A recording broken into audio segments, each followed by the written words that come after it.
Hello दोस्तों, welcome to my YouTube channel से GK preparation target से आपका स्वागत है। दोस्तों आज आपको बता दोस्तों भारतीय संविधान, ठीक है, भारतीय संविधान के कुछ इंपॉर्टेंट क्वेश्चन, ठीक है, भारतीय संविधान के कुछ इंपॉर्टेंट क्वेश्चन जो आप कोई भी एग्जाम की तैयारी कर रहे हैं ऐसे क्वेश्चन आपको मिल सकते हैं। ये प्रैक्टिस सेट क्वेश्चन दोस्तों, आपको प्रैक्टिस सेट में देखिए कितना क्वेश्चन आपका सही होता है। ठीक है, चलिए पहला क्वेश्चन देखिए, भारतीय संविधान के अनुसार किस देश की तीनों सेनाओं का अध्यक्ष या सुप्रीम कमांडर कौन होता है? देखिए दोस्तों इसका आंसर बताइए। चलिए इसका आंसर होगा राष्ट्रपति होता है। ठीक है, राष्ट्रपति होता है। ठीक है दोस्तों, याद रखेंगे। दूसरा क्वेश्चन दोस्तों देखिए, दूसरा क्वेश्चन बताइए क्या होगा इसका आंसर। देखिए, भारतीय संविधान में प्रदत्त मूलभूत अधिकारों को निलंबित करने वाली सत्ता कौन सी होती है? निलंबित करने वाली सत्ता कौन सी होती है? बताइए दोस्तों क्या होगा इसका आंसर। चलिए इसका आंसर राइट आंसर होगा, चलिए राइट आंसर इसका होगा डी, राष्ट्रपति होता है। ठीक है, राष्ट्रपति होता है। ठीक है दोस्तों, याद रखेंगे। चलिए तीसरा क्वेश्चन दोस्तों देखिए, संसदीय तंत्र में निम्नलिखित में वास्तविक कार्यपालिका कौन होता है? संसदीय तंत्र में निम्नलिखित में से वास्तविक कार्यपालिका कौन होता है? चलिए इसका आंसर होगा मंत्री परिषद। ठीक है, मंत्री परिषद होता है। ठीक है, याद रखेंगे।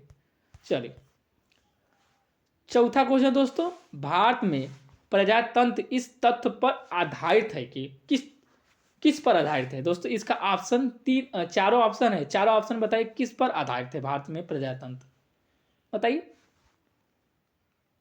चलिए मैं आपको बता देता हूं कि जनता से सरकारों को चुनने तथा बदलने का अधिकार प्राप्त है। ठीक है, भारत में प्रजातंत्र जनता से सरकारों को चुनने तथा बदलने का अधिकार प्राप्त है। ठीक है, ऑप्शन सी होगा इसका। ठीक है, चलिए दोस्तों पांचवा क्वेश्चन देखिए, वेरी इंपॉर्टेंट क्वेश्चन पांचवा। ठीक है, देखिए भारतीय संविधान निम्नलिखित अनुच्छेद में किस एक अंतर्गत विधान परिषद की स्थापना या समाप्ति की व्यवस्था की गई है? चलिए इसका ऑप्शन बताइए क्या होगा आंसर इसका।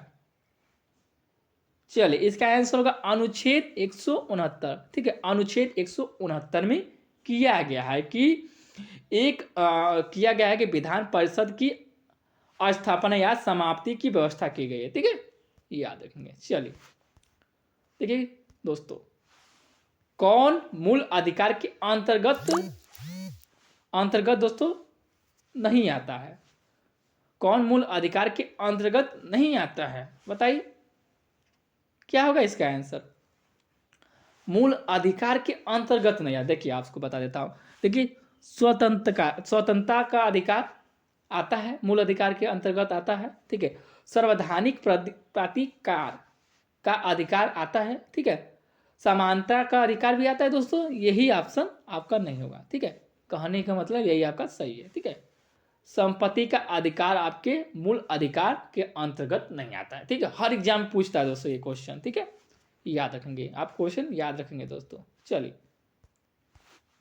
दोस्तों सातवां क्वेश्चन। ठीक है, देखिए सातवां क्वेश्चन में क्या है, देखिए धार्मिक स्वतंत्रता का अधिकार किस अनुच्छेद द्वारा दिया गया है? दोस्तों हर एग्जाम में क्वेश्चन पूछता है, बताइए धार्मिक स्वतंत्रता का अधिकार किस अनुच्छेद के अंतर्गत आता है? बताइए, द्वारा दिया गया धार्मिक स्वतंत्रता का अधिकार किस अनुच्छेद द्वारा किया गया है, बताइए। चलिए इसका आंसर अनुच्छेद 25 में किया गया है। ठीक है, अनुच्छेद 25 में धार्मिक स्वतंत्रता का अधिकार अनुच्छेद 25 में किया गया है। ठीक है, याद रखेंगे।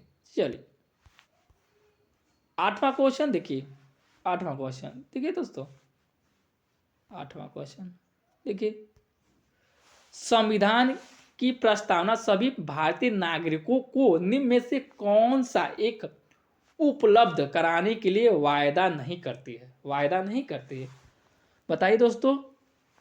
चलिए इसका आंसर बताइए। चलिए इसमें देखिए आप ध्यान से देखिए, इसमें देखिए क्या क्वेश्चन पूछा है। संविधान की प्रस्तावना सभी भारतीय नागरिकों को निम्न में से कौन सा एक उपलब्ध कराने के लिए वायदा नहीं करती? वायदा कौन सी नहीं करते? देखिए, सामाजिक, देखिए सामाजिक न्याय करती है, ठीक है, राजनीतिक न्याय करती है, विचार की स्वतंत्रता करती है, ठीक है।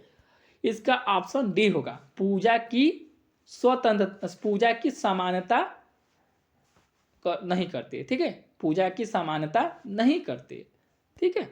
चलिए देखिए, अब ये तो इम्पोर्टेंट क्वेश्चन है, आप ये देखेंगे क्या है क्वेश्चन, हमेशा पूछता रहता है, संसद का अस्थाई सदन कौन सा है? ये बताइए, बताइए इसका आंसर क्या होगा? चलिए इसका आंसर राज्यसभा होगा, ठीक है, राज्यसभा होगा। संसद का अस्थाई सदन राज्यसभा होता है, ठीक है। चलिए ये क्वेश्चन 10 क्वेश्चन है, अंतिम क्वेश्चन, भारत किस राज्य के उर्दू प्रथम राजभाषा का दर्जा प्रदान किया गया है?